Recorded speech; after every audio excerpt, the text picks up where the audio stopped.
Chez les roux de la restauration rapide, on trouve Ronald McDonald et parfois le roi du burger, selon la version. Et il y a Wendy's et pendant des décennies, Wendy's s'est maintenu à la 3e place des chaînes de burgers aux États-Unis. Mais les temps changent peut-être, et c'est pourquoi aujourd'hui nous allons répondre à la question. Les fans de steaks carrés ont-ils peur que Wendy's disparaisse peu à peu ? Avant de commencer, abonnez-vous à Weird History Food et laissez un commentaire sur les chaînes de restaurants en difficulté que vous souhaitez découvrir. Voyons si cette chaîne survivra au XXIe siècle ou finira dans le Chili de demain. L'histoire de Wendy's commence à la fin des années 1960 lorsque le fondateur Dave Thomas a ouvert son restaurant dans l'Ohio. Dave s'est inspiré d'un stand de burgers dans sa ville natale de Kalamazoo et a décidé que Columbus avait besoin du sien. Il a nommé le restaurant d'après sa fille Wendy, alors âgée de 8 ans, ignorante de la notoriété et de la fortune à venir. Visage d'un empire de la restauration rapide, Dave a repris l'idée du steak haché carré du stand de burgers de Kalamazoo, prouvant qu'il n'y a rien de vraiment nouveau sous les lampes d'eau chauffante. Sa logique était la suivante. Il voulait que ses steaks dépassent du pain pour montrer à ses clients à quel point sa viande était juteuse. Oh, du calme, Dave. Wendy's est devenue célèbre pour la variété de son menu. Depuis le début, la chaîne sert du chili fait avec les steaks hachés invendus de la veille, limitant ainsi le gaspillage. Ils se sont distingués en lançant un bar à salade à la fin des années 1970, puis en ajoutant des pommes de terre au four au début des années 1980. Enfin, leur chili avait trouvé le partenaire gastronomique idéal. C'était comme Roméo et Juliette, mais avec plus de nourriture et moins de poison, et ce n'était pas seulement le menu de Wendy qui était innovant. En 1984, la célèbre pub « Où est le bœuf ?» a été diffusée pour la première fois, ce qui a généré une hausse de 31% du chiffre d'affaires annuel et fait de ce slogan un des plus célèbres des années 1980.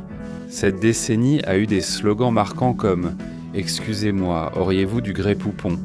Et maintenant, monsieur Gorbatchev, abattez ce mur. Dans les années 1990, Dave Thomas, fondateur, est devenu célèbre en apparaissant dans plus de 800 de ses publicités. Wendy's est récemment devenue une des meilleures marques mondiales sur Twitter grâce à son humour concis et irrévérencieux. Un bon responsable réseaux sociaux vaut son pesant de burgers. Grâce à des investisseurs précoces comme la légende des Boston Celtics, John Havlicek, la popularité de Wendy's s'est rapidement développée, atteignant 500 établissements seulement 7 ans après l'ouverture du premier restaurant, puis plus de 1000 2 ans plus tard.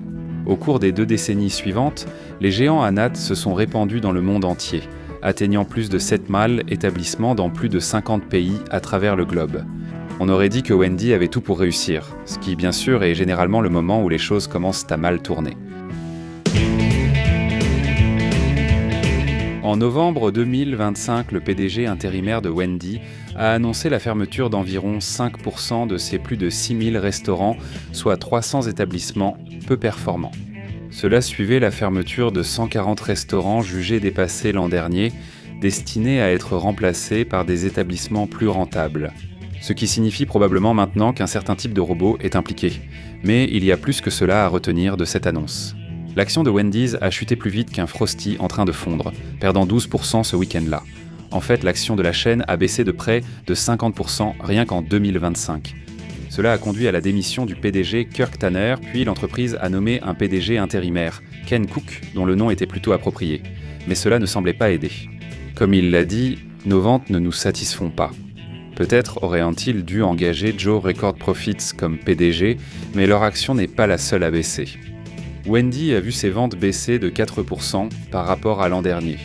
Cela ne semble peut-être pas énorme, mais si vous faites le calcul, 4% de 14 milliards de dollars, eh bien, ça fait beaucoup d'argent. Alors, que se passe-t-il ? L'argent ? Qu'attendais-tu ? Autre chose ? Wendy's n'est pas la seule chaîne de restauration rapide en baisse. Toute l'industrie souffre, principalement à cause de l'inflation. La restauration rapide visait historiquement les personnes à faible revenu, mais l'inflation rapide a changé cela. Depuis la pandémie, le coût des aliments a explosé, ce qui a entraîné une hausse des prix sur les menus. En moyenne, les prix chez Wendy's ont augmenté de 55% au cours des 10 dernières années. Le Big Bacon classique à 5$ a disparu, remplacé durablement par la version à 8$. La hausse des prix des menus a fait baisser les ventes, surtout chez Wendy's, où les prix ont augmenté de plus de 50% en 10 ans, sans que les salaires suivent. Gagnez-vous 50% de plus qu'il y a 10 ans ? Selon la Banque fédérale de réserve de Saint-Louis, les revenus médians des ménages n'ont augmenté que de 21% sur la même période. Il y a 10 ans, le revenu médian était d'environ 50 000 $ par an, donc, en calculant, ce n'est pas tant que ça. Le secteur a évolué car les consommateurs préfèrent tant des options plus saines. Les hamburgers, autrefois piliers de l'industrie, déclinent. Il y a aussi la hausse du coût de la main-d'œuvre et des loyers, ainsi qu'une baisse générale de la fréquentation. Et ces changements ont eu des répercussions sur l'ensemble de l'industrie de la restauration rapide. Five Guys, autrefois en croissance, a récemment fermé plusieurs établissements. Arby's, Burger King et Jack in the Box ont aussi fermé plusieurs restaurants. Des chaînes autrefois imbattables comme Chipotle sont désormais en difficulté, mais Wendy's semble particulièrement touché. Alors que des concurrents du burger comme McDonald's et Shake Shack ont globalement maintenu leur position, Wendy's a connu une chute brutale. Et ce n'est pas à cause d'un grand complot orchestré par les gens de McDonald's, ni d'une malédiction de sorcière ou quoi que ce soit de ce genre. Non, les problèmes de Wendy's sont plus basiques, plus ordinaires et bien plus difficiles à résoudre. Alors qu'est-ce qui tire Wendy's vers le bas ? Certains fidèles de Wendy's ont signalé une nette détérioration de la qualité de leur nourriture. Autrefois perçue comme une restauration rapide haut de gamme grâce à son slogan « Toujours frais, jamais congelé », la chaîne a perdu de sa supériorité selon certains clients. Frites molles, frosty au goût bizarre et portions réduites font douter beaucoup de l'avenir de cette reine du burger rousse.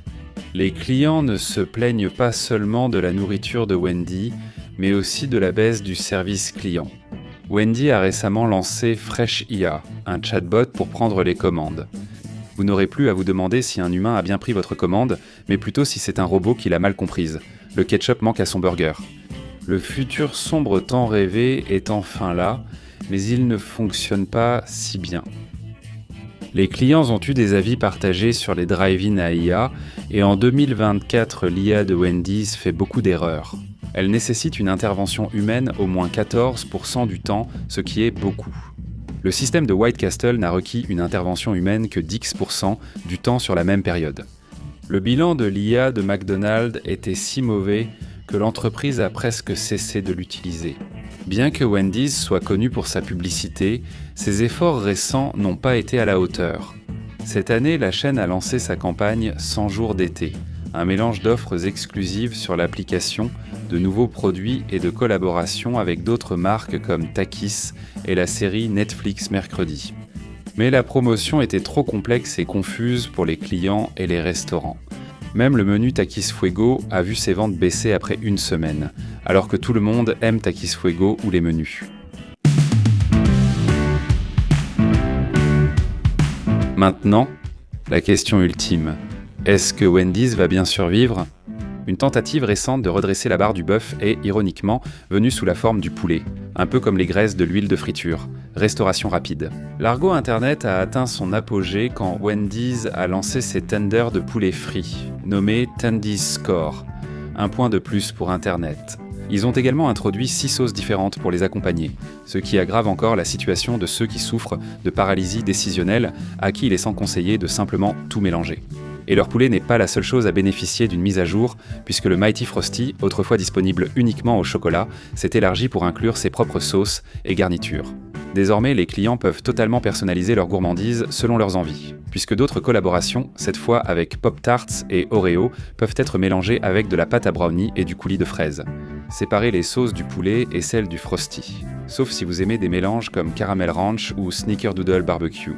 L'entreprise ferme plusieurs magasins, mais investit aussi dans des sites peu performants. Ils modernisent avec de nouvelles technologies et installent de nouveaux équipements dans le but de les revitaliser. Certains pourraient aussi être transférés à de nouveaux exploitants capables de répondre aux normes de l'entreprise. Pourtant, de nombreux fans de longue date de Wendy's regrettent la simplicité d'autrefois, un menu plus restreint, un meilleur service et surtout l'incontournable véranda classique de Wendy. Ah, et des prix plus bas aussi. Alors, à votre avis, Wendy's peut-elle retrouver sa gloire culinaire ou disparaît-elle lentement comme le dodo digeste ? Partagez vos avis dans les commentaires et n'oubliez pas de découvrir d'autres épisodes de Weird History Food.